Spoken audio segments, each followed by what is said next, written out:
Welcome to Anam Cara Collective and Happy New Year. As we enter into this new year of 2024, we thought we would gather and just talk about the highlights of last year and what we did. It was quite a wonderful year. And I'm Mac. I am Asa Grace. Karen.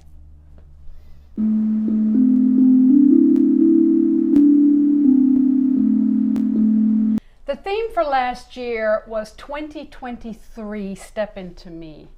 And as we gathered to plan it, we really wanted to show like a progression of someone on our journey, like when we start to step into our path and how that has unfolded for us. And we invited many people to come and share with us their path. And we started the year in February with laughter. And that was your idea, Asa. And it was really cool. Yeah. I realized that while we were doing that, in the beginning, there was a lot of us, especially me, I felt very self-conscious of laughing for no good reason. Mm-hmm. Sort of inhibited. We were so inhibited. It felt forced. Yes, it felt forced. Yeah. And then with the different things that you had set up for us to do, by the end of it, we had a snowball fight and we were all giggling like little kids and really loving it. Do you want to talk a little bit about that? Yeah, I chose a snowball fight because I wanted to share a lot of sort of clinical information about the benefits of laughter and like how it helps your T cells and your heart rate and how it's similar to exercise and you know the bonding nature, but it was so dry, so I put it on little pieces of paper and crumbled them all up, and we had that snowball fight. And then we had a contest between the dogs and the cats to see who knew the most about laughter, and that was fun too. That was so much fun. And the reward was the winning team got to take home the snowballs. Yeah, that was really creative and fun. Mm-hmm. And by the end of it, one participant said how she was so self-conscious and anxious at the beginning, but by the end she had totally relaxed. Yeah, that was really a fun way to start. Right. So we started the year with that laughter, and then we went into heavier work. So for the spring equinox, we did a fire ceremony where I took people through creating a death arrow and releasing something that we didn't want to bring into our year with us any further. Mm-hmm. And there was a very cool group of people that came. And one mother brought two kids that I was like, how are they going to do this? But they were so impeccable. Mm-hmm. And they worked with us, and the 12-year-old especially was really mature. Very. And then you led us all through a labyrinth walk at the end, and I loved watching the 5-year-old run through the labyrinth, which is so just freeing. Joyful. Yeah, the whole idea of letting go of something and finding our childlike self or our innocent, non-judgmental self. It was great. It was really, really lovely. April 16th, we did the abundance consciousness. That really affected me. We invited Linda Ferguson, who's a shaman in the Charlottesville area, to come and teach us about abundance consciousness. And boy, she really was so prepared, and she came in and just dumped a bunch of videos and books on the floor and said, help yourself, this is abundance. That she wrote. That stuff that she had written. Amazing. That really affected me and led me on a path that I'm still on, learning how to connect to that abundance consciousness and that law of attraction. Law of attraction. We talked about the reciprocity. So not only should we be generous, but we should be grateful and receiving, because when I give you something and you're grateful, that's a gift to me. Right. Yes. And so when someone offers you something, take it and enjoy it. And it even went a step further in how to remain open to receiving. Mm-hmm. A lot of times our own inner dialogue and our own beliefs about ourselves block us from receiving. The biggest thing I learned about myself was that I had this inner belief that I didn't deserve it. Mm. So if you have that inner belief you're not even aware of unconsciously, then, sassy girl. Let's move. Anyway, she really helped teach us how to connect to that. And that really was awesome. And yeah, she was great. So we invited Linda to come, who's a professional, who's done many workshops. And then we invited Denise Benson, to come and talk to us on May 20th. And Denise has been on her spiritual path for years, but had never shared it with other people in a organized setting. She did a fantastic job talking about spiritual gifts and how to be open and aware, and how to connect to them, and how to embrace them, and then how to own them, and then how to just live them. And after the seminar, she sent us an email that talked about how significant it was for her to share her ministry with connecting with lost souls that hadn't crossed over, and to be affirmed in that gift, and how meaningful it was for her. So that's more of that kind of reciprocity, which she was great. She was really great. She really was. And talk about showing us how she stepped into herself and onto her path, and the wrestling she had, and overcoming the doubt, and just walking now her path so solid now. And suggestions for how we can find our path as well, which I have found very helpful. Identified with, right. Right. July 8th was the summer solstice, which we were a little bit late, but I think that was a scheduling difficulty we had, because we invited a professional flute player, Deb Seidel, a tremendously gifted, beautiful soul. And she came and talked to us about sacred sound, played the flute, took us on some guided meditations. You did some guided meditations, and then we went out and walked the labyrinth together. That was just so deep and so beautiful. It was beautiful weather that day, and it had been damp, so she was playing her metal flute, and then some other people, you for instance, were playing your Native American flute around the labyrinth, and it was magical. It really was. That's right. I think that's why we were a little late, because we had a lot of rain, and we had to postpone for rain. That's right. September 24th, we had the honor of inviting Steve Weiss and his Down Home Dharma Band. They came and did a house concert, and Jim Moore played with him.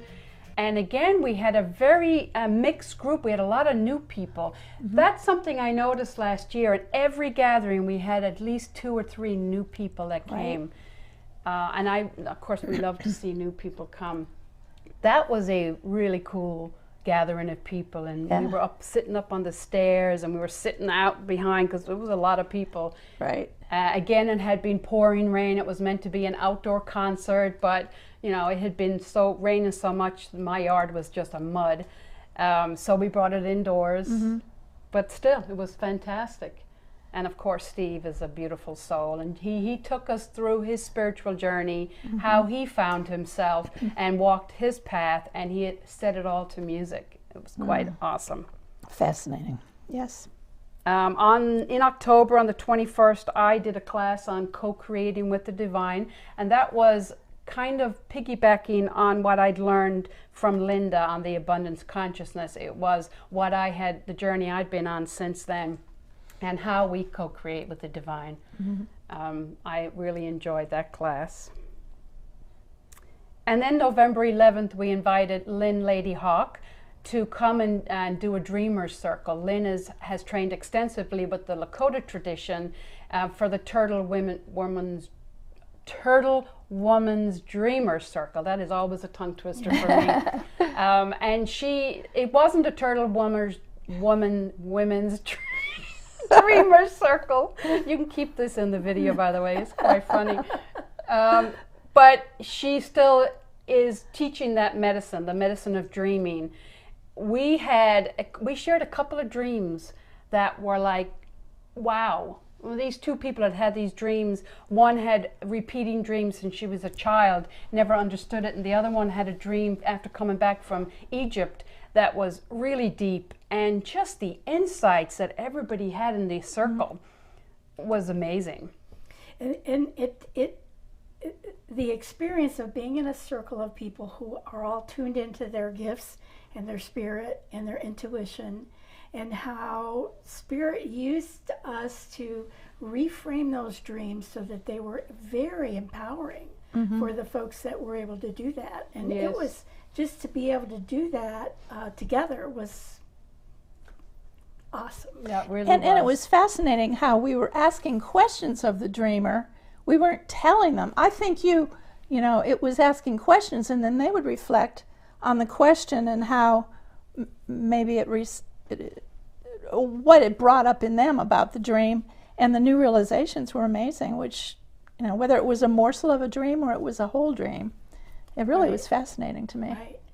Yeah, that really was. We're going to do more dreamer circles. Susan, Yeah. we actually did a third. We did a third dream. That was the snippet at the end. That was, you know, snippets often are way deeper than you think. And that was a cool dream that she shared. Right. And we ended the year on December 16th for the winter solstice with Jonah Marsh, who came and talked to us about Qigong. Do you want to touch on that a little bit? Yeah, he is a Qigong teacher here in the Richmond area, and he's been doing a weekly Qigong beginners class. But what he shared with us was how to build your immune system through simple breathing and meditation techniques, simple movements that we all were able to do just sitting. So it was just an introduction to the 5 elements theory that aligns with the seasons. And going into winter, it's so important to be able to know which of our organs and which organs and which parts of our body are more susceptible and more guarded with the cold and the damp. So that was wonderful. We had a number of new people at that one also. Yeah, the one thing at the end, Walter, who is our videographer and our photographer, he went up on the stairs and took a photograph of the group. And I loved the diversity of that group, across age, across gender, sexual orientation, size, color. I mean, it was a beautiful array of diversity, which was a great way to end the year because that's our theme. And what we endeavor to build is community where everyone is welcome. And at the end, when I saw that photograph, and thank you, Walter, for taking that picture, it captured that we have indeed created that community here at Anam Cara. I'm very proud of that. I do want to throw something in. Yes? I think it was August, we did a kintsugi workshop also. Oh, that's right. That's right. I wondered what Yes, happened to August. we didn't put August in there. And we had, as opposed to going to the farmhouse this time, everybody came to my place and brought something broken, you know, whether it was, you know, ceramics or glass or whatever it was. And it could have 1 crack, it could have 5 cracks in it, but we learned how to put them back together and then how to blend a haiku kind of imagination, how to put a part of ourselves back together, like we just did the kintsugi, and we had a great showing for that as well. There was a lot of people there, brought very interesting things that they wanted to fix. Some very complex, some very simple. And we all just picked a spot. You had a fantastic setup. I mean, you're just such a professional. And we all came away with something that reminds us of that things that seem broken in our lives can be fixed and repaired that are even more beautiful. Well, it was powerful because there were people that, oh, I can't do this. I can't write something too. And then share, if they wanted to, what they had written, and they're just like shaking. I didn't know that it really would affect me like this. So that was. What is haiku? Remind me. Haiku is a simple 3-line poem, 5 syllables, that they would write just this little snippet, snippet of a statement about what they felt as they were creating. I remember now. They were feeling, So it was a chock full of things last year. It was pretty neat year. I think we can do that again. There you go.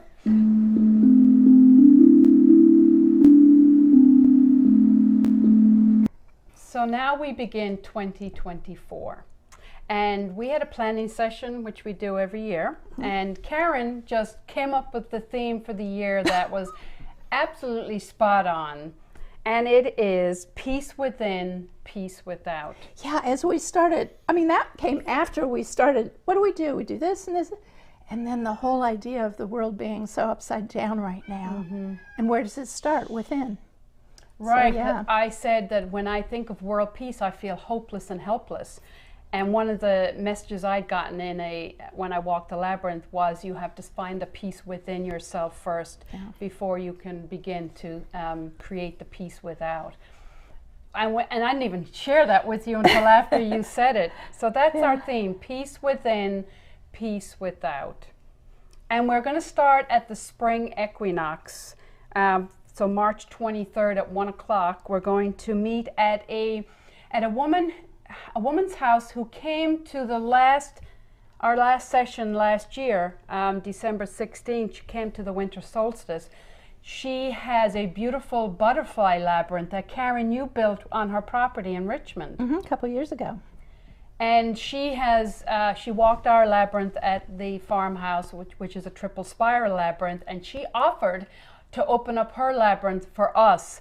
And it's in the shape of the butterfly, so then we thought transformation. We would work on transformation, right? I'm really looking forward to that. A new location, new labyrinth. We're going to do, you've got a beautiful art piece for us to do around the butterfly. So we're going to start by that, centering ourselves and what our own transformation is within ourselves to find that peace within. Then for Earth Day in April, we're going to have a day working at the labyrinth. And that because in May we're going to do World Labyrinth Day. The first weekend in May. It's May 4th. Yeah. So what is it, like the third weekend or so in April, that we'll be coming out to the farmhouse and putting all our love and care into summarizing, spring and summarizing the labyrinth out there, the triple, and a work day of joy and giving back to the land. And honoring the land and creating gardens and trimming and mulching and whatever it needs to prepare the labyrinth for World Labyrinth Day. Yes. And then we're going to end with a ceremony to honor the earth in the labyrinth. And then, of course, we'll feast afterwards. Yeah, of course. That's going to be Saturday the 20th. And we're going to do that from 11 to 4. Because we need quite a few hours to just come. And you can come for all of it, or you can just come for a couple of hours. But yeah, to work on the land.